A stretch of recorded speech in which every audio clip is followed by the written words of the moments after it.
Guys, for today's video, nagbablog ako storbo. Meron akong tatlong mais. Magagarop ako. Wala kasing mais na puti, kaya ito na lang. So, balatan muna natin sa mga idol. Magagarop ako kasi yung jowa ko maraming bawal na pagkain. Ang hindi lang sa kanya bawal mais. So, araw-araw kami magmamais. So, balatan muna natin mga lodi. So, ito na guys. Nabalatan ko na yung aking mais at ako'y magagarop na. At meron nga pala akong malunggay. Tapos, igigisa ko lang ito mamaya para sarap.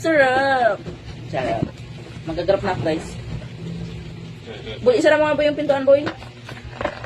Kunti lang, huwag mo naman ilahat. Ito si Idol, ganito maggarop.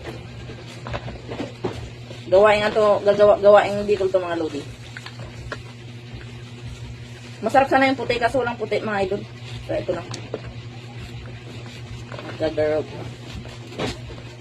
Boy, ipos mo boy. Ipos mo.